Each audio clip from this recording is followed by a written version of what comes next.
Dhaka tax বার অ্যাসোসিয়েশনের picnic 2025 বাসেই আমরা নাস্তা করে নিয়েছি। আমরা আজ যাচ্ছি হেরিটেজ রিসোর্ট নরসিংদীতে। 40 থেকে 45 মিনিট জার্নি করার পর আমরা পৌঁছে গিয়েছিলাম হেরিটেজ রিসোর্টে। আর শুরুতে ঢুকতেই এই সুন্দর সুন্দর ভাস্কর্যগুলো আমাদের সবাইকে আকৃষ্ট করছিল। দেখুন কত সুন্দর, চারিদিকে সবুজের সমারোহ এই ভাস্কর্যগুলো, আর পাশে সুন্দর একটি সুইমিং পুল ছিল। আর ঢোকার সময় এই রাস্তাটুকু ছিল যেটার সৌন্দর্য আমাদেরকে মুগ্ধ করছে। তো আস্তে আস্তে এই রিসোর্টের সব জায়গা আপনাদের সাথে শেয়ার করব। আর সুইমিং পুল দেখে তো আমার পিচ্ছি ছানাপোনা সব দেখুন অবস্থা। বাবার সাথে পুরো সুইমিং পুলটি হেঁটে দেখছে। পরিবারের সবাই মিলে মজা করার উদ্দেশ্যে গিয়েছি, তাই বাচ্চাদেরকে বাধা দিচ্ছিলাম না।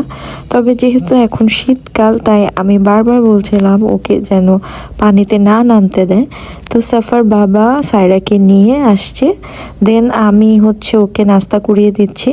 ওর নাস্তা শেষে আমরা ভিতরের দিকে ঢুকছিলাম। দেখুন ফ্রন্টে হেরিটেজ রিসোর্ট প্লাস কি সুন্দর ঝর্ণা। তো এখানে আমরা কিছুক্ষণ ফটোশ্যুট করে নিলাম, কিছু রিলস বানিয়ে নিলাম। খুবই সুন্দর জায়গা, আমার তো অনেক ভালো লাগছিল। তো এখান থেকে শেষ করে দেখুন এই জায়গাটা এরকম একটা বাটারফ্লাই টাইপের শেপ দেয়া ছিল রাস্তাটিতে। তো অনেক মানুষ, যেহেতু 2000 থেকে 2500 মানুষ এখানে পিকনিকে গিয়েছিল। তো আমি আর আমার খালা শাশুড়ি হেঁটে হেঁটে সামনের দিকে যাচ্ছিলাম, আর পিছন থেকে ভিডিও করছিল আমার ননদ সানজি। আমাদের আজকের পিকনিকের টিকেটে বিভিন্ন সময় বিভিন্ন খাবারের আয়োজন ছিল। তো আমরা একটু কফি খেয়ে নিচ্ছিলাম সানজি, আমি আর খালামুনি। তো এই তো রোদে খালামুনি রোদ পোহাচ্ছে বসে বসে, আর আমি আশেপাশে সেই ক্লিপসগুলো কালেক্ট করছিলাম, নিচ্ছিলাম যে আশেপাশে কে কী করছে। তো আসলে জায়গাটা এত সুন্দর আর এত বড় গোছানো পরিপাটি।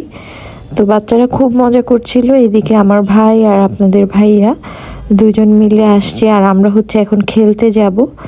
তো এই তো এখানে টিনেজারদের চেয়ার খেলা হচ্ছে। ওদের খেলাটা শেষ হলে আমাদের মিউজিক্যাল পিলো বালিশ খেলা যেটাকে আমরা বলি, সেই খেলাটি শুরু হবে। তো আমরা খেলাধুলা এনজয় করছিলাম, দেখছিলাম। আর ছোটবেলার কথা মনে পড়ে যাচ্ছিল, স্কুলের পিকনিকগুলোতে এরকম খেলা হতো। এই তো আমাদের বালিশ খেলা শুরু হয়ে গেল। তো আমি আউট হয়ে যাই একটু পরে। এদিকে ছোট মামা আসার পর আমরা সবাই বসে বসে কথা বলছিলাম। আর এই তো দেখুন এই অডিটোরিয়ামটি, দুই পাশে দুইটি অডিটোরিয়াম ছিল, দুই সেটে প্রায় 2500 করে অনেক মানুষ খেতে পারবে এরকম অ্যারেঞ্জমেন্ট ছিল। তো এনভায়রনমেন্টটা অনেক সুন্দর ছিল, আমার অনেক ভালো লাগছিল। খাওয়া দাওয়া শেষ করে আমরা এখানে বসে গিয়েছি। তো সবাই টেবিল বুক করে রেখেছিল। একটু পরে এখানে সাংস্কৃতিক অনুষ্ঠান হবে, প্লাস বিভিন্ন অ্যাক্টিভিটিস হবে। তো অনেক মানুষ ছিল, আসলে জায়গাটা বড় হওয়াতে বোঝা যাচ্ছিল না। তো এই তো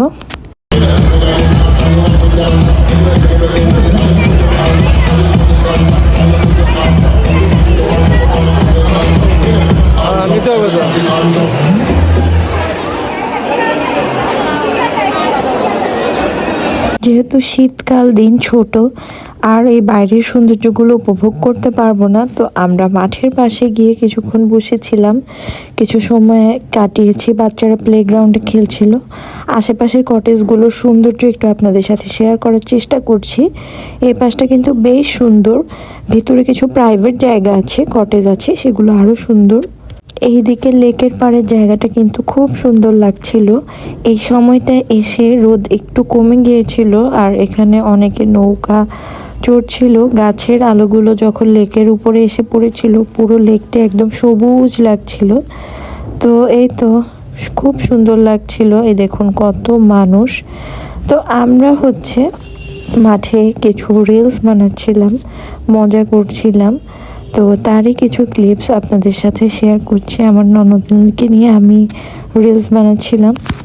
একটু পরে আমরা ভিতরে চলে যাব। সাংস্কৃতিক অনুষ্ঠান শুরু হয়ে গিয়েছে।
গান শুনতে শুনতে তো সবাই অনেক মজা করছিল। আর এদিকে আমার দুই ছানাপোনা ঘুম, একজন আমার কোলে আরেকজন আমার ননদের কোলে। তো সবাই মজা করছিল, ডান্স করছিল। ইতিমধ্যে আমাদের রাফেল ড্র শুরু হতে যাচ্ছে। দেন আমাদের অনুষ্ঠানের শেষ সময় আমরা বের হয়ে যাব। রাফেল ড্রতে আসলে আমরা তেমন কোনো গিফট এবার পাইনি। এখন হচ্ছে আমরা বাড়ির উদ্দেশ্যে রওনা দিচ্ছি। সেম জায়গায় রাতের ভিউটা কিন্তু দেখতে খুব সুন্দর লাগছিল, লাইটিং, আলো আঁধারের খেলা সব কিছু মিলিয়ে। তো আমরা হেঁটে বাসে ওঠার জন্য সামনের দিকে যাচ্ছিলাম।